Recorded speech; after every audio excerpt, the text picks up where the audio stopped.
আজকে ভিডিওটিতে অরণ্যাঞ্চল সম্পর্কে আলোচনা করব। তো প্রথমে আমাদের জানতে হবে যে অরণ্য কাকে বলে। রাষ্ট্রসংঘের ফুড অ্যান্ড এগ্রিকালচার ডিপার্টমেন্ট অর্থাৎ FAO দেওয়া যে সংজ্ঞা আছে সেই সংজ্ঞাতে যেটা বলা হয় যে অরণ্য হলো সেই ধরনের স্বাভাবিক উদ্ভিদের সমাবেশ যা স্থানীয় জলবায়ু, জলের বন্টনকে প্রভাবিত করে, জীবজন্তুকে আশ্রয় দেয় এবং মানুষের কাঠের যোগান দেয়। আর প্রতি হেক্টরে কম করে 0.05 হেক্টর জমিতে গাছপালার এই দলবদ্ধ অবস্থানকে অরণ্য বা বনভূমি বলা হয়। অর্থাৎ এই রাষ্ট্রসংঘের ফুড অ্যান্ড এগ্রিকালচারাল অর্গানাইজেশন বা সংক্ষেপে FAOর মতে যেটা বলছে যে পৃথিবীর ভূপৃষ্ঠের ওপরেতে প্রতি হেক্টর জায়গাতে যদি 0.05 হেক্টর জমিতে এই গাছপালা থাকে এবং সেই গাছপালা যদি স্বাভাবিক উদ্ভিদের যদি সমাবেশ হয়, তো সেই স্বাভাবিক উদ্ভিদ যা স্থানীয় জলবায়ু এবং জলের বন্টনকে প্রভাবিত করবে, জীবজন্তুকে আশ্রয় দেবে এবং মানুষের কাঠের যোগান দেবে। যদি তেমন হয় তাহলে সেই যে দলবদ্ধভাবে অবস্থানরত যে স্বাভাবিক যে গাছপালা যেটা, সেই অঞ্চলটাকে বলা হবে হচ্ছে বনভূমি। তবে হ্যাঁ, সেই অঞ্চলটার পরিমাণটা অবশ্যই এই 0.05 হেক্টর হতে হবে, এর কম হলে হবে না, কম করে এই পরিমাণটা থাকতেই হবে। এটা হচ্ছে অরণ্যের সংজ্ঞা। এবারেতে আমরা দেখব যে আমাদের পৃথিবীর ভূপৃষ্ঠের ওপরেতে গুরুত্বপূর্ণ কিছু অরণ্য অঞ্চল কী কী আছে এবং তাদের সম্পর্কে আমাদের আজকের ভিডিওতে আলোচনা হবে। তো প্রথমেতে আসবো হচ্ছে আমাদের পৃথিবীর যেটা সব থেকে গভীরতম যে অরণ্য অঞ্চল নামে যেটা পরিচিত, অর্থাৎ নিরক্ষীয় চিরসবুজ অরণ্য। তো সেই অরণ্য সম্পর্কে তো কোথায় দেখা যায় দেখো, যে নিরক্ষরেখার 5 ডিগ্রি থেকে 10 ডিগ্রি উত্তর এবং দক্ষিণ অক্ষাংশ, যার মধ্যে এই মধ্য আমেরিকার পানামা, নিকারাগুয়া ইত্যাদি দেশ পড়ছে। দক্ষিণ আমেরিকার আমাজন অববাহিকা, আফ্রিকার কঙ্গো নদীর অববাহিকা, এশিয়াতে মালয়েশিয়া, ইন্দোনেশিয়া, শ্রীলঙ্কা এবং আমাদের ভারতবর্ষের দক্ষিণের দিকটা অর্থাৎ দক্ষিণ ভারতেতে মূলত হচ্ছে এই নিরক্ষীয় চিরসবুজ অরণ্য দেখতে পাওয়া যায়। এবার এই যে অরণ্য আছে, এই অরণ্য অঞ্চলের কি কি বৈশিষ্ট্য আছে গুরুত্বপূর্ণ। না, এই অরণ্য হচ্ছে চিরসবুজ, অর্থাৎ এই অরণ্যের গাছপালা সারা বছর সবুজ থাকে, কারণ এখানেতে বার্ষিক তাপমাত্রা ও বৃষ্টিপাত প্রায় সমান থাকে এবং কোনো নির্দিষ্ট শুষ্ক ঋতু নেই। সারা বছর ধরে প্রচুর বৃষ্টিপাত হয় এবং তার সঙ্গে সঙ্গে তাপমাত্রাটাও উদ্ভিদ বৃদ্ধির জন্যে যথেষ্ট। তো যার কারণেতে এই অঞ্চলের বা এই বনাঞ্চলের যে গাছপালা হয়, সেই গাছপালা হচ্ছে চিরসবুজ থাকে, সবুজে ঢেকে থাকে সারা বছর। তারপর দেখো, এই অরণ্য অঞ্চল খুব দুর্গম প্রকৃতির হয়ে থাকে, অর্থাৎ গাছগুলো খুব ঘনভাবে জন্মায়, চাঁদোয়া বলে একটি স্তর তৈরি করে। অর্থাৎ এই নিরক্ষীয় বৃষ্টি অরণ্যের এই গাছগুলো এত ঘনভাবে সন্নিবিষ্ট থাকে, পাতাগুলো একটা গাছের সঙ্গে একটা পাতা পুরো গায়ে গায়ে লাগানো থাকে এবং ওপর থেকে যদি দেখা যায় তাহলে দেখা যায় যে যেন মনে হয় সবুজ রঙের একটা চাদর কেউ বিছিয়ে দিয়েছে, যেটাকে এই চাঁদোয়া বা ক্যানোপি বলা হয়, যেটা এই নিরক্ষীয় বৃষ্টি অরণ্যের ক্ষেত্রে খুবই একটা কমন ব্যাপার। এছাড়া দেখো, এই যে অরণ্য অঞ্চল আছে, এই অরণ্য অঞ্চলেতে 3 থেকে 4টি স্তরেতে বিভক্ত থাকে, গাছপালার 3 থেকে 4টি স্তরেতে বিভক্ত থাকে এবং এতটা গভীর থাকে এই অরণ্য যে সেই গাছপালা ভেদ করে হচ্ছে এই চাঁদোয়া স্তর ভেদ করে সূর্যের আলো এই অরণ্য অঞ্চলের নিচেতে বা ভিতরেতে খুব কম পরিমাণেতে পৌঁছায়, যে কারণেতে একটা অন্ধকারাচ্ছন্ন ভাব এই অরণ্য অঞ্চলে দেখা যায়, যে কারণেতে এই অরণ্য অঞ্চলকে চিরগোধূলি অঞ্চল বা ল্যান্ড অফ ইটার্নাল টুইলাইট বলা হয়ে থাকে। তারপর দেখো, এই অরণ্যের গাছগুলো খুব দ্রুত গতিতে বৃদ্ধি পায়, তার কারণটা হচ্ছে তাপমাত্রা এবং বৃষ্টিপাত হচ্ছে পর্যাপ্ত। সারা বছর 25 থেকে 27 ডিগ্রি সেন্টিগ্রেড তাপমাত্রা থাকে এবং তার সঙ্গে সঙ্গে বৃষ্টিপাতও পর্যাপ্ত পরিমাণেতে হয়, অর্থাৎ 200 সেন্টিমিটারের মতন বৃষ্টিপাত হয়ে থাকে, যেটা হচ্ছে উদ্ভিদের বৃদ্ধিকে খুব দ্রুত গতিতে হয়ে থাকে এই অরণ্য অঞ্চলেতে। এবার দেখো, প্রজাতিগত বৈচিত্র্য প্রজাতিময় বৈচিত্র্য যে জীব বৈচিত্র্য আছে সেটাও হচ্ছে এখানেতে বেশি দেখতে পাওয়া যায়। এই অরণ্যে নানা ধরনের গাছ, লতা, অর্কিড, ফার্ন পাওয়া যায়, যা পৃথিবীর সবচেয়ে জীববৈচিত্র্যপূর্ণ বনভূমি হিসেবে পরিচিত। নিরক্ষীয় বৃষ্টি অরণ্যের যে জীববৈচিত্র্য সেটা পৃথিবীর আর অন্য কোনো অরণ্য অঞ্চলে সেভাবে দেখা যায় না। কারণ এখানেতে বিভিন্ন প্রজাতির উদ্ভিদের সমাবেশ দেখা যায় এবং তার সঙ্গে সঙ্গে বিভিন্ন প্রাণী প্রজাতি এই অরণ্যতে বসবাস করে। তো সব মিলিয়ে দেখতে গেলে উদ্ভিদ এবং প্রাণীর যে জীব বৈচিত্র্য আছে সেটা খুবই বেশি। আর দেখো এই অরণ্য অঞ্চলের যে গাছের যে কাঠ হয় সেই কাঠ খুব শক্ত হয়ে থাকে এবং মূল্যবান হয়ে থাকে। এই গাছ মানে দামি হয়।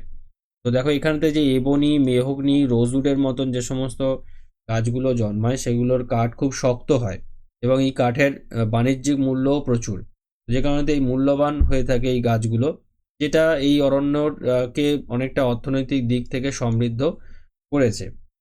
এরপরেতে আসা যাক হচ্ছে এই অরণ্যতে কি কি গাছ দেখতে পাওয়া যায়। দেখো এখানেতে আয়রনউড, রোজউড, মেহগনি, সেগুন, রবার, জাপটি, আবলুস, কর্পূর, পাম ইত্যাদি গাছ এই অরণ্যতে দেখতে পাওয়া যায়। এর পাশাপাশি দেখো এই অরণ্যের যেটা জানতে হবে আমাদের সেটা হচ্ছে যে ব্যবহার। তো মূলত এই অরণ্যের কাঠ খুব শক্ত এবং ভারী হয়ে থাকে, যেটা এই আসবাবপত্র, ঘরবাড়ি, জাহাজ নির্মাণেতে, যানবাহনের কাঠামো, বিভিন্ন তেল তৈরিতে, বোতাম, রবার, চুইংগাম, মূলত এই জাপটি ও সাপোডিলা গাছের যে আঠা হয় সেই আঠা থেকে এই চুইংগাম তৈরি করা হয়ে থাকে। তো বিভিন্ন কাজেতে এই কাজ মানে নির্মাণ কাজ এবং তার সঙ্গে সঙ্গে আরও অন্যান্য কাজেতে এই অরণ্যের কাঠ ব্যবহার করা হয়ে থাকে। আর এই অরণ্য সম্পর্কে দেখো আরেকটা বিশেষ বিষয় রয়েছে, সেটা হচ্ছে যে এত দামি কাঠ থাকা সত্ত্বেও এই অরণ্য কিন্তু কাষ্ঠশিল্পের সেভাবে উন্নত হয়নি। এই অরণ্য কিন্তু কাষ্ঠশিল্পের দিক থেকে অনেকটা মানে অনুন্নত। তো এর কিছু কারণ আছে, যেমন দেখো এই যে ঘন এবং দুর্গম বনভূমি, অর্থাৎ বন অত্যন্ত ঘন এবং বহু স্তর বিশিষ্ট হয়, ভেতরে প্রবেশ করে এই গাছ কাটার কাজটা কঠিন এবং ব্যয়বহুল। মানে অরণ্য এত গভীর যে ভিতরে প্রবেশ করে এই গাছ কেটে বার করে আনাটাই একটা বড় মানে সমস্যা। তো যেটা এই অরণ্যের কাষ্ঠশিল্পের একটা অবনতির অন্যতম কারণ। তারপর দেখো পরিবহন ব্যবস্থার অভাব আছে। রাস্তাঘাট ও রেলপথের স্বল্পতার কারণেতে এই কাটা কাঠ হচ্ছে বাজার বা বন্দর পর্যন্ত পৌঁছানো যথেষ্ট কঠিন। তার সঙ্গে সঙ্গে দেখো এই মূল্যবান গাছের কাঠ হচ্ছে ছড়িয়ে ছিটিয়ে থাকে। এই যে এবনি বা মেহগনির মতন যে গাছ আছে এগুলো এক জায়গায় ঘনভাবে না থেকে বিচ্ছিন্নভাবে জন্মায়, যার কারণেতে বাণিজ্যিকভাবে কাঠ সংগ্রহ লাভজনক হয় না। অর্থাৎ এই অরণ্য অঞ্চলেতে প্রচুর উদ্ভিদ প্রজাতি জন্মায়, তো যেগুলো একসঙ্গে একটা জায়গাতে হয় না, ছড়িয়ে ছিটিয়ে বিভিন্ন জায়গাতে থাকে, এলোমেলোভাবে থাকে, যার ফলেতে এই মূল্যবান যে কাঠগুলো আছে, বাণিজ্যিক মূল্যযুক্ত যে সমস্ত কাঠ যেগুলো রয়েছে সেই সমস্ত কাঠকে কেটে বার করে আনাটাই হচ্ছে সব থেকে বড় সমস্যা এই ছড়িয়ে ছিটিয়ে থাকার জন্য। এর পাশাপাশি অধিক আর্দ্রতা এবং বৃষ্টিপাত। তো সারা বছর এখানেতে প্রচুর বৃষ্টিপাত ও আর্দ্রতা থাকে। তো বৃষ্টি বেশি হয় যে কারণে আর্দ্রতাও বেশি থাকে এবং উষ্ণতাও থাকে। তো যেটার কারণেতে এই স্যাঁতস্যাঁতে যে পরিবেশ তৈরি হয় তাতে এই কাঠ কাটা, তাকে শুকনো করা এবং সংরক্ষণেতে একটা সমস্যা সৃষ্টি হয়ে থাকে। এর পাশাপাশি দেখো অস্বাস্থ্যকর পরিবেশ, অর্থাৎ এই ম্যালেরিয়া বা অন্যান্য ট্রপিক্যাল রোগের প্রকোপ এই অরণ্য অঞ্চলেতে দেখতে পাওয়া যায়, যেটার কারণেতে এখানেতে শ্রমিকরা দীর্ঘক্ষণ কাজ করতে পারে না, যার ফলে দক্ষ শ্রমিক পাওয়াও এখানেতে একটা কষ্টসাধ্য ব্যাপার। তো মূলত এই রকম বিভিন্ন কারণ আছে যে সমস্ত কারণের জন্যে এই নিরক্ষীয় বনাঞ্চল কাষ্ঠশিল্পে সেভাবে উন্নত হতে পারেনি। এরপরেতে আসবো হচ্ছে ক্রান্তীয় পর্ণমোচী অরণ্য। তো ক্রান্তীয় পর্ণমোচী অরণ্য কোথায় দেখা যায়, দেখো যে এই যে নিরক্ষর রেখার উভয় দিকে 10 থেকে 30 ডিগ্রি উত্তর এবং দক্ষিণ অক্ষাংশের মধ্যে মহাদেশের পূর্ব দিকে ভারত, বাংলাদেশ, মায়ানমার, লাওস, কম্বোডিয়ার মতন দেশগুলোতে এই পর্ণমোচী অরণ্যের গাছ জন্মায়, মানে বনাঞ্চল দেখা যায়। এবং আমাদের ভারতবর্ষের এই বেশিরভাগ যে অরণ্য অঞ্চল যেটা রয়েছে সেটা এই পর্ণমোচী অরণ্য অঞ্চলের মধ্যেই পড়ে। এরপরে তো দেখো এই যে পর্ণমোচীর বৈশিষ্ট্য কী আছে, সেটা হচ্ছে যে এই পত্রমোচন, অর্থাৎ পাতা ঝরিয়ে দেওয়া। অর্থাৎ শুষ্ক ঋতুতে জল সংরক্ষণের জন্য এই অরণ্যের গাছগুলি পাতা ঝরিয়ে ফেলে, আবার বর্ষা শুরু হলে নতুন পাতা গজায়। অর্থাৎ ঋতু পরিবর্তনের সঙ্গে সঙ্গে হচ্ছে দেখা যায় যে এই গাছ তার পাতাকে ঝরিয়ে ফেলে। তারপরে দেখো এই অরণ্যে যে বৃষ্টিপাত বা যে জলবায়ু যেটা রয়েছে সেখানেতে দেখো এই 70 থেকে 200 সেন্টিমিটারের কাছাকাছি বার্ষিক বৃষ্টিপাত হয়ে থাকে, যেটা গাছের বৃদ্ধি এবং বনাঞ্চল তৈরিতে গুরুত্বপূর্ণ ভূমিকা নিয়েছে। তার সঙ্গে সঙ্গে গাছের ঘনত্ব তুলনামূলকভাবে কম। নিরক্ষীয় বৃষ্টি অরণ্যের মতন এখানের অরণ্য অঞ্চলের গাছ অত গভীরভাবে জন্মায় না, তো যে কারণেতে গাছের ঘনত্ব তুলনামূলকভাবে অনেকটা কম। আর পাতা ঝরার কারণেতে এবং পর্যাপ্ত সূর্যালোক ভূমিতে পৌঁছানোর ফলেতে গাছের ফাঁকে ফাঁকে ঝোপঝাড় ও ঘাস এখানেতে জন্মে থাকে। তার সঙ্গে সঙ্গে দেখো যে এই মূল্যবান কাঠ উৎপাদনকারী বৃক্ষ রয়েছে। পর্ণমোচী অরণ্যতেও বিভিন্ন মূল্যবান গাছ পাওয়া যায়, যেমন এই শাল, সেগুন, শিশু গাছ। সেগুন কাঠ খুব দামি হয়। তো এরকম দামি গাছের অরণ্য বা দামি কাঠও হচ্ছে এই অরণ্য অঞ্চলেতে পাওয়া যায়। আর মানুষের কার্যকলাপের প্রভাব স্পষ্ট, যেহেতু অরণ্য অতটা গভীর হয় না, সহজে অরণ্যের মধ্যে প্রবেশ করতে পারা যায়। আর এই অরণ্যের মাটিও যথেষ্ট উর্বর, সেই জন্যে অরণ্য অঞ্চলেতে বা অরণ্যের প্রান্তবর্তী অঞ্চলেতে কৃষিকাজ, তারপর বসতি এবং কাঠ সংগ্রহ এই অরণ্য অঞ্চলেতে মানে লক্ষ্য করা যায়। মানে যারা আর কি ধরো অরণ্য অঞ্চলেতে কাজ করে বা কাঠ সংগ্রহ করে বা আরও অন্যান্য বনজ সম্পদ যেগুলো সংগ্রহ করে, তো তারা কি করে ওই অরণ্যের প্রান্তবর্তী অঞ্চলেতে বসতি স্থাপন করে এবং তার পাশাপাশি কৃষিকাজ করে থাকে। তো যেটা এই অরণ্য অঞ্চলেতে মানে অরণ্য অঞ্চলেতে প্রায়শই লক্ষ্য করতে পারা যায়। এবার দেখো কি কি প্রধান গাছ আছে। শাল, সেগুন তো আমরা পড়লামই, এছাড়াও তুন, গামার, অর্জুন, নিম, বট, অশ্বত্থ, পলাশ, চন্দন, এগুলি সবই হচ্ছে এই পর্ণমোচী। অর্থাৎ আমাদের এই আশপাশে যে সমস্ত গাছগুলো দেখতে পাওয়া যায়, যে সমস্ত গাছ আমরা দেখে থাকি আমাদের পশ্চিমবঙ্গে বলো বা আমাদের ভারতবর্ষেতে আর অন্যান্য জায়গায়, সেগুলো মূলত হচ্ছে এই পর্ণমোচী শ্রেণীর গাছের মধ্যেই পড়ে। এরপর দেখো ব্যবহার কি আছে। জ্বালানি হিসেবে ব্যবহার হয় রেলগাড়ির কামরা নির্মাণেতে, নৌকা, ঘরবাড়ি, আসবাবপত্র, পুরা তৈরিতে, গালা, কাগজ ইত্যাদি উৎপাদনেতে এই কাঠ মানে এই গাছ মানে অরণ্যের কাঠকে ব্যবহার করা হয়ে থাকে, বা অরণ্যের বিভিন্ন উপজাত দ্রব্য যেগুলো আছে সেগুলো, যেরকম দেখো এই যে সুরা তৈরির ক্ষেত্রে এই যে মৌহা গাছ ব্যবহার করা হয়ে থাকে। মৌহা ফুল থেকে হচ্ছে সুরা তৈরি করা হয়ে থাকে। তো এইরকম তো নির্মাণ কাজেতেও এই এই সমস্ত মানে শাল, সেগুনের মতন যে সমস্ত দামি কাঠ যেগুলো আছে, সেগুলো হচ্ছে এই রেলগাড়ি বা আরও অন্যান্য দামি আসবাবপত্র নির্মাণেতে, ঘরবাড়ি তৈরিতে সেই কাঠ ব্যবহার করা হয়ে থাকে। এরপরে দেখবো আমরা হচ্ছে ভূমধ্যসাগরীয় অরণ্য অঞ্চল। তো ভূমধ্যসাগরীয় অরণ্য অঞ্চল কোথায় দেখা যায়, দেখো যে নিরক্ষরেখার উভয় দিকে এই 30 থেকে 40 ডিগ্রি অক্ষাংশের মধ্যে ইউরোপে, স্পেন, ইটালি, দক্ষিণ পর্তুগাল, আমেরিকা যুক্তরাষ্ট্রের ক্যালিফোর্নিয়া, এশিয়া, সিরিয়া, ইসরায়েল ইত্যাদি দেশেতে দেখা যায়। মূলত আমাদের পৃথিবীর যে ভূমধ্যসাগর রয়েছে, সেই ভূমধ্যসাগরের উপকূলবর্তী যে সমস্ত দেশগুলো রয়েছে, সেখানেতেই মূলত হচ্ছে এই ভূমধ্যসাগরীয় জলবায়ু দেখতে পাওয়া যায়। এছাড়াও এই ভূমধ্যসাগরীয় জলবায়ুর বৈশিষ্ট্য ভূমধ্যসাগর ছাড়াও আরও পৃথিবীর কিছু জায়গা আছে যেখানে দেখা যায়। যেরকম দেখো এই দক্ষিণ আমেরিকার আমেরিকা যুক্তরাষ্ট্রের এই যে ক্যালিফোর্নিয়া, এই জায়গাটাতেও হচ্ছে এই ভূমধ্যসাগরের জলবায়ুর যে বৈশিষ্ট্য আছে সেটা দেখতে পাওয়া যায়। তো মূলত হচ্ছে এই ভূমধ্যসাগরীয় জলবায়ুকে কেন্দ্র করে যে অরণ্য অঞ্চল তৈরি হয়েছে, সেটাই হচ্ছে এই ভূমধ্যসাগরীয় অরণ্য অঞ্চলের মধ্যে পড়ে। এবার দেখো বৈশিষ্ট্য কি আছে। দেখো আমরা জানি যে ভূমধ্যসাগরীয় জলবায়ুর একটা অন্যতম বৈশিষ্ট্য হচ্ছে যে শীতকালে বৃষ্টি হয় আর গ্রীষ্মকালেতে শুষ্ক থাকে, বৃষ্টি হয় না। তো যেটা এই অরণ্য অঞ্চলেতেও দেখতে পাওয়া যায়, অর্থাৎ ভূমধ্যসাগরীয় অরণ্য অঞ্চলগুলিতে কি হয়, শীতকাল আর্দ্র থাকে, শীতকালে বৃষ্টি হয়, আর গ্রীষ্মকালেতে বৃষ্টি সেভাবে হয় না, শুষ্ক থাকে। তো ভূমধ্যসাগরীয় জলবায়ুর প্রভাবেতে এই অরণ্যতে এই বৈশিষ্ট্যটা দেখতে পাওয়া যায়। আর বৃষ্টি হলে শীতকালে যে বৃষ্টি হয় সেটা মোটামুটি 50 থেকে 90 সেন্টিমিটারের মতন হয়। আর গরমকালেতে মানে যে উষ্ণতাটা থাকে সেটা হচ্ছে 20 ডিগ্রি থেকে 25 ডিগ্রি সেন্টিগ্রেডের কাছাকাছি এটা থাকে। আচ্ছা, এই অরণ্যের যে গাছ হয় সেই গাছের কাণ্ড পুরু হয় এবং পাতাও পুরু হয়, মানে কাণ্ড এবং পাতা মানে গাছের দুটোই পুরু হয়ে থাকে, এবং গাছের পাতা ছোট হয়, মোটা হয়, মোম জাতীয় আবরণযুক্ত হয়, যা গ্রীষ্মের তীব্র তাপ এবং জলাভাব থেকে উদ্ভিদকে রক্ষা করে থাকে। আচ্ছা, আর কি হচ্ছে দেখো যে গুল্ম এবং ঝোপ জাতীয় উদ্ভিদের আধিক্য লক্ষ্য করা যায় এই অরণ্য অঞ্চলেতে। এখানেতে যে গাছগুলো হয় সাধারণত গুল্ম এবং ঝোপঝাড় জাতীয় গাছ বেশি দেখা যায়। তবে যা কম বৃষ্টিপাতের সঙ্গে অভিযোজিত, কারণ এখানে বৃষ্টিপাতের পরিমাণটা খুবই কম। দেখো 50 থেকে 90 সেন্টিমিটার বৃষ্টিপাত, সেটা যথেষ্ট কম বৃষ্টিপাত বার্ষিক বৃষ্টিপাতের দিক থেকে দেখতে গেলে।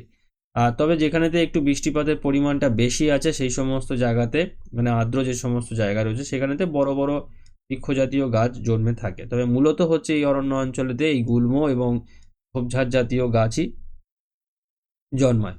এরপরে দেখো আরেকটা বিশেষ বিষয় আছে যে এই অরণ্য অঞ্চলেতে কি হয়, দাবানলের একটা প্রভাব দেখা যায়, যে কারণেতে এইখানকার যে উদ্ভিদগুলো হয় সেগুলোকে এই আগুনের তাপ সহনশীল উদ্ভিদ হয়।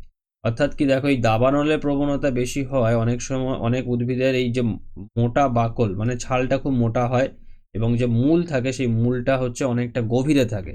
আর যেটা হচ্ছে এই আগুন লাগলে, গাছে যখন আগুন লেগে যায় সেই আগুন থেকে তাদের মানে ক্ষতি থেকে অনেকটা রক্ষা করে। এই মোটা ছাল হওয়ার জন্য সহজে গাছগুলো পড়ে না বা ভিতরের অংশটা সতেজ থাকে। আর গভীরে মূল থাকার জন্য আগুন নিভে যাওয়ার পরেতে সেই গাছগুলো আবারও হচ্ছে বেঁচে ওঠে।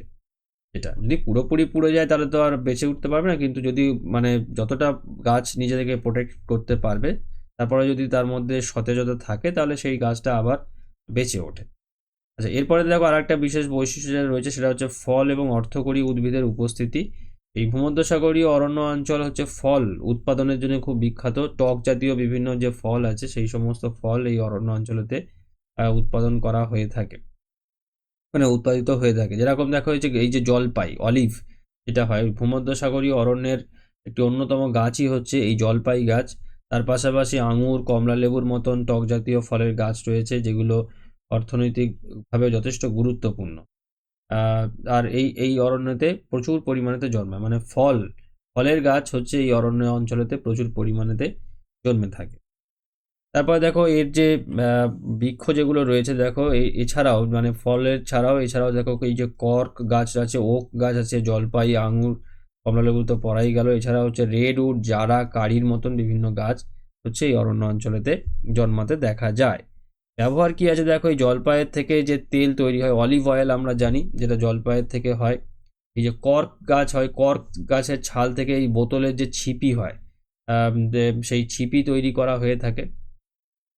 তার সঙ্গে সঙ্গে দেখো বৈদ্যুতিক যন্ত্রপাতি যেগুলো হয় তার বিদ্যুতের অপরিবাহী আস্তরণ হিসেবেতে ও হচ্ছে এই গাছের যে ছাল হয়, যে কর্ক গাছের যে ছাল হয় সেটা হচ্ছে ব্যবহার করা হয়ে থাকে।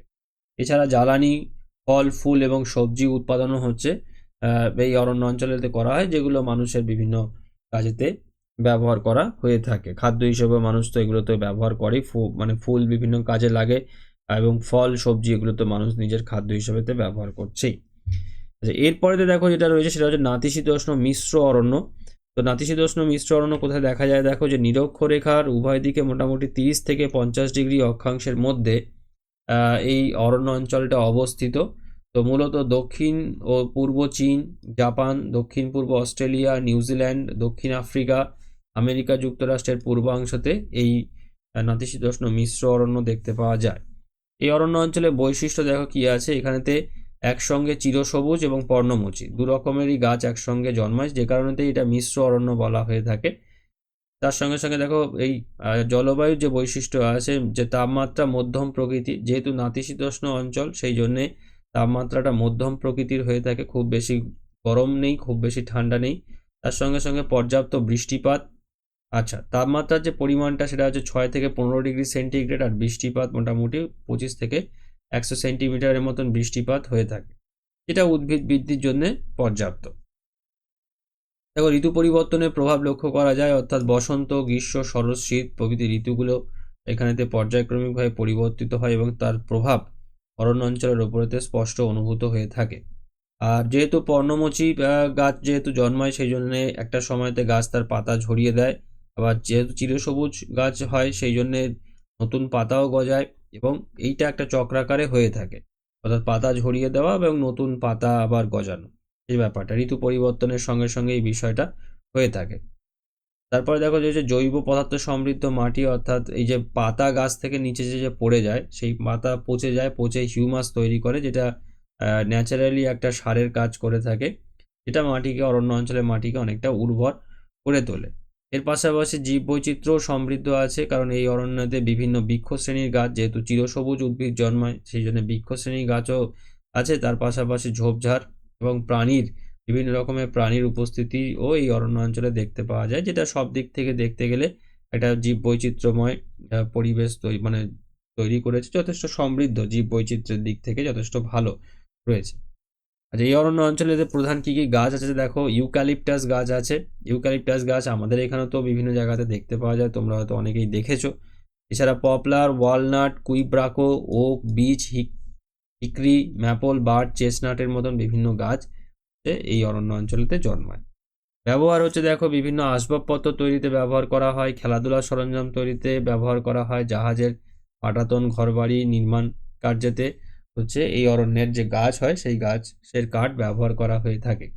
এছাড়া উপজাত দ্রব্য হিসেবে এখান থেকে ট্যানিন উৎপাদন করা হয়, আঠা ও সিরাপজাত তৈরি করা হয়ে থাকে এই অরণ্য অঞ্চলের বিভিন্ন গাছ থেকে। এইগুলো হচ্ছে অর্থনৈতিক দিকে ব্যবহার এটা রয়েছে। তারপর দেখো, সব শেষে আমরা যে অরণ্য অঞ্চলটা নিয়ে আলোচনা করব সেটা হচ্ছে সরলবর্গীয় অরণ্য অঞ্চল। এটাও খুব উল্লেখযোগ্য একটা অরণ্য অঞ্চল। তো কোথায় দেখা যায় দেখো, যে উভয় এই যে উত্তর গোলার্ধেতে মূলত 50 থেকে 70 ডিগ্রি অক্ষাংশের মধ্যে এই কানাডা, আমেরিকা যুক্তরাষ্ট্র, ইউরোপ, তারপর রাশিয়ার তৈগা অঞ্চলেতে এই অরণ্য অঞ্চল দেখতে পাওয়া যায়। রাশিয়ার তৈগা হচ্ছে সব থেকে বড় সরলবর্গীয় অরণ্য অঞ্চল।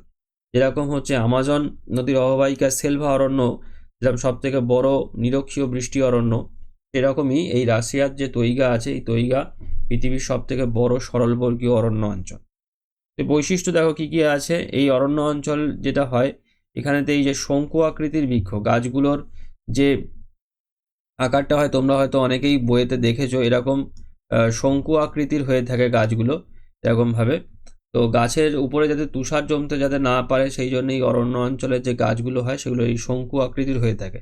অর্থাৎ স্নোফল হলে এই সাইড থেকে গাছের এই যে পাতা যেগুলো রয়েছে এরকমভাবে এখান থেকে মানে পড়ে যায় নিচের দিকে, এই ইয়েতে পড়ে যায়। তো যে কারণেতে এই যে গাছগুলো হয় এই গাছগুলো হচ্ছে শঙ্কু আকৃতির হয়ে থাকে। আচ্ছা, তার সঙ্গে সঙ্গে দেখো পাতাগুলো সূচালো হয় এবং সরু হয়ে থাকে। তো এটার কারণ হচ্ছে দেখো, যে এই পাতাগুলো সূচাকৃতি হওয়ার কারণ হচ্ছে বাষ্পমোচনকে কম করা।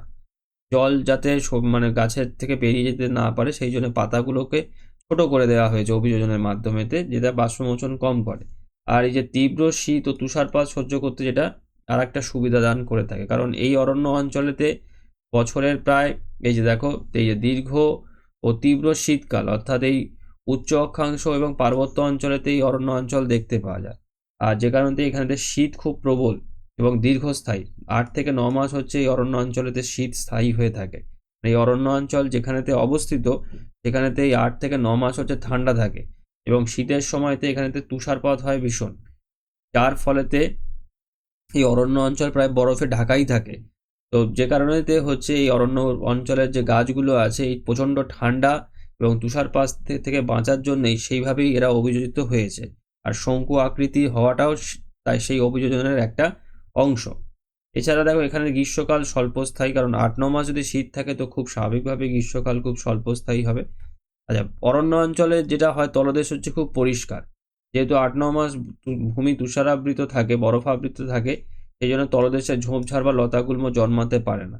আমরা নিরক্ষীয় অঞ্চলের ক্ষেত্রে, নিরক্ষীয় বনাঞ্চলের ক্ষেত্রে আমরা দেখেছি কি যে তলাতে লতাগুল্ম ঝোপঝাড় দেখা যায় অনেকটাই, যে কারণেতে জঙ্গল খুব মানে গভীর হয়ে থাকে এবং সহজে জঙ্গলের মধ্যে প্রবেশ করতে পারা যায় না। কিন্তু এই সরলবর্গীয় অরণ্যের যে তলদেশ হয় এই তলদেশ যথেষ্ট পরিষ্কার, কারণ বরফে ঢাকা থাকে, যে কারণে ঝোপঝাড় লতাগুল্ম জন্মায় না। অরণ্যের তলদেশ হচ্ছে একদম পরিষ্কার থাকে। আর একটা বিশেষ বৈশিষ্ট্য যেটা রয়েছে বা উল্লেখযোগ্য যেটা বৈশিষ্ট্য হচ্ছে যে এই অরণ্যের যে কাঠ হয় গাছের সেগুলো খুব নরম হয়। আর নরম বলতে এমন নয় যে তুমি চাইলেই ভেঙে দিতে পারবে, তা নয়। নরম বলতে ধরো সেগুলো সহজে কাটা যায়, মানে কাটতে বেশি কষ্ট হয় না। আর সেই তুলনায় যে নিরক্ষীয় অঞ্চলের যে সমস্ত গাছ যেগুলো রয়েছে, যেমন এবনি, এই তারপরে তোমার মেহগনি গাছ, রোজউড, আয়রনউড তো নামই হয়েছে মানে লোহার মতন শক্ত বলে গাছটার কাঠ। তো এই ধরনের মানে নিরক্ষীয় বনাঞ্চলের যে গাছগুলো হয় তার কাঠ খুব শক্ত হয়ে থাকে, সহজে কাটা যায় না। কিন্তু সেই তুলনায় এই সরলবর্গীয় অরণ্যের যে গাছ হয় সেগুলো খুব নরম প্রকৃতির হয়, সহজে কাটা যায়। যেমন এই পাইন, স্প্রুস, ফারের মতন এই সমস্ত যে গাছ হয় সেগুলোর কাঠ খুব নরম হয়ে থাকে, আর যেটা এই কাগজ শিল্পেতে খুব ব্যবহার করা হয় বেশি পরিমাণে। এছাড়াও আসবাবপত্র বা অন্যান্য নির্মাণ কার্যেতেও এই গাছ ব্যবহার করা হয়ে থাকে। এবার দেখো এখানেতে কি কি গাছ দেখা যায়। পাইন ফার তো আছেই, তার সঙ্গে সঙ্গে দেখো এই যে স্প্রুস গাছ আছে, তারপরে লার্চ আছে, হেমলক আছে, বার্চ, উইলো, অলডারের মতন যে গাছ আছে। এই যে উইলো গাছ যেটা হয়, এই উইলো গাছের কাঠ দিয়ে হচ্ছে ক্রিকেট ব্যাট তৈরি করা হয়ে থাকে। উৎকৃষ্ট মানের মানে মানে যে সমস্ত প্রফেশনাল যে ক্রিকেট যে ব্যাট হয়, সেই ক্রিকেটের ব্যাট হচ্ছে এই সরলবর্গীয় অরণ্য অঞ্চলের এই যে উইলো কাঠ হয়, উইলো গাছের যে কাঠ হয়, সেই উইলো কাঠ দিয়ে বানানো হয়ে থাকে। তোমরা হয়তো অনেকে এটা জেনে থাকবে। এরপর দেখো যেটা ব্যবহার রয়েছে, দেখো সব থেকে বেশি হচ্ছে কি এই কাগজের মণ্ড তৈরি করতে, মানে কাগজ তৈরি করতে এই অরণ্যের যে নরম যে কাঠ হয় সেই কাঠ ব্যবহার করা হয়ে থাকে। এছাড়াও হচ্ছে এই তারপিন তেল তৈরিতে এই পাইন গাছ থেকে তারপিন তেল তৈরি হয়ে থাকে।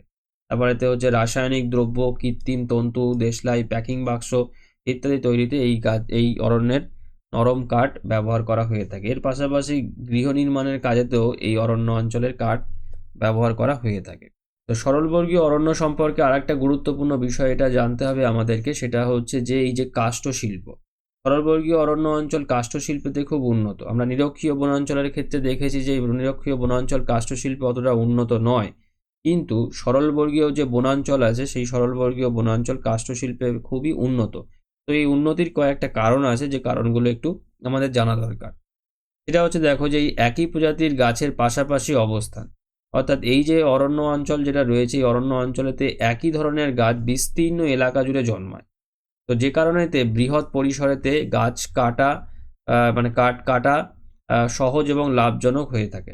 ধরো যেখানেতে পাইনের জঙ্গল তৈরি হয় সেখানেতে পাইনেরই গাছ বেশি দেখতে পাওয়া যায়। তো যে কারণেতে একই প্রজাতির গাছ যদি এক জায়গাতে বেশি পরিমাণেতে থাকে, অর্থনৈতিকভাবে সেখান থেকে গাছ কাটাটা খুবই লাভজনক হয়ে থাকে। তার সঙ্গে সঙ্গে দেখো যে নরম কাঠের উচ্চ চাহিদা, এই সরলবর্গীয় অরণ্যের যে কাঠ আছে সেই কাঠের ভীষণ চাহিদা আছে বাণিজ্যিক মহলেতে বা অর্থনৈতিক দিক থেকে এর ভীষণ চাহিদা রয়েছে বিশ্ব বাজারেতে। যেমন এই পাইন, ফার্স বা স্প্রুসের মতন এই যে কাঠ যেগুলো রয়েছে, যেখান থেকে কাগজ তৈরি হয়, পেপার পাল্প বানানো হয়ে থাকে এবং বিভিন্ন নির্মাণ কার্যেতে ব্যবহার করা হয়ে থাকে, যে কারণেতে এই অরণ্যের কাঠের চাহিদা রয়েছে। আর চাহিদা যেহেতু রয়েছে, যেটা হচ্ছে কাঠের যেহেতু ডিমান্ড রয়েছে, সেই জন্য কাঠ কাটা হবে এবং যেটা নিয়ে আর কি, যেটার জন্য এই কাষ্ঠ শিল্পটাও উন্নত হয়েছে এখানে। এছাড়া দেখো গাছ কাটা সহজ, যেহেতু গাছগুলো হচ্ছে খুব লম্বা হয়, সোজা হয়, কম শাখা প্রশাখা বিশিষ্ট হয়ে থাকে, যার ফলেতে কি হচ্ছে আধুনিক যন্ত্র ব্যবহার করে খুব দ্রুত এবং কম খরচেতেই কাঠ কাটা যায়। আর জঙ্গলের মধ্যে প্রবেশ করাটাও একটা বড় ব্যাপার, কারণ যেহেতু তলদেশ পরিষ্কার থাকে এই অরণ্য অঞ্চলেতে, বরফ যেহেতু ঢেকে রাখে, যে কারণে তলদেশ পরিষ্কার থাকার জন্য সহজে জঙ্গলের মধ্যে প্রবেশ করতে পারা যায়। যে কারণে যারা কাঠুরে, যারা কাঠ কাটার কাজটা করে এই জঙ্গলেতে, তারা খুব সহজেতে এই জঙ্গলের মধ্যে প্রবেশ করে গাছ কাটতে পারে এবং সেটাকে সহজে জঙ্গল থেকে বার করে নিয়ে আসতে পারে। আর তার সঙ্গে সঙ্গে দেখো উন্নত পরিবহন ব্যবস্থা, নদী, বরফাবৃত পিচ্ছিল ভূমি, রেলপথ, সড়কপথ ব্যবস্থার উন্নতির ফলেতে এখানেতে কাটা কাঠ সহজেই শিল্প অঞ্চল ও বাজারেতে পৌঁছানো সম্ভব। অর্থাৎ এই সরলবর্গীয় বনাঞ্চল মূলত পৃথিবীর যে সমস্ত দেশেতে গড়ে উঠেছে, সেই সমস্ত দেশ অর্থনৈতিক দিক থেকে যথেষ্ট সমৃদ্ধশালী, যার ফলেতে এই বনাঞ্চলকে কেন্দ্র করে যে কাষ্ঠ শিল্প যেটা গড়ে উঠেছে, সেই কাষ্ঠ শিল্পগুলোতে এই বনাঞ্চলের কাঠ সহজে যাতে পৌঁছে দেওয়া যায় সেই জন্য রেলপথ, সড়কপথ নির্মাণ করা হয়েছে এবং যেটা এই কাষ্ঠ শিল্পেতে উন্নতিতে সাহায্য করেছে। এর সঙ্গে সঙ্গে দেখো যে স্বাস্থ্যকর জলবায়ু, যেহেতু নাতিশীতোষ্ণ মণ্ডলেতে অবস্থিত, ঠান্ডা জায়গাতে, যে কারণেতে কি হয় এখানেতে এই ট্রপিক্যাল বিভিন্ন রোগের যে প্রকোপ রয়েছে সেগুলো নেই, মানে যেটা নিরক্ষীয় বনাঞ্চলের ক্ষেত্রে আমরা দেখে থাকি। তো অস্বাস্থ্যকর পরিবেশ যেটা নিরক্ষীয় বনাঞ্চলের একটা অন্যতম বৈশিষ্ট্যের মধ্যে পড়ে, যার কারণেতে কাঠুরেরা কাঠ কাটতে মানে অসুবিধার মধ্যে পড়ে। তো সেইটা কিন্তু এই অরণ্য অঞ্চলেতে, সরলবর্গীয় অরণ্য অঞ্চলেতে দেখতে পাওয়া যায় না এই ধরনের। আর এটা একটা বড় কারণ হচ্ছে যে জলবায়ুটা হচ্ছে শীতল জলবায়ু, সেই জন্যে। তো যে কারণেতে কি হয়, এই শ্রমিক যারা থাকে, অর্থাৎ যারা কাঠুরে যারা কাঠটা কাটবে, সেই সমস্ত শ্রমিক যারা রয়েছে তারা দীর্ঘ সময় ধরে মানে কাজ করতে পারে এবং যেটাই কিন্তু সম্মিলিতভাবে, অর্থাৎ এই যে কারণগুলো রয়েছে, এই গুরুত্বপূর্ণ কারণগুলো রয়েছে সম্মিলিতভাবে হচ্ছে এই সরলবর্গীয় বনাঞ্চলের যে মানে যে কাষ্ঠ শিল্প আছে সেই তাকে উন্নতিতে সাহায্য করেছে। তো আজকে ভিডিওটি আমি এখানেতেই তাহলে শেষ করলাম। সবাই ভালো থেকো। Thank you.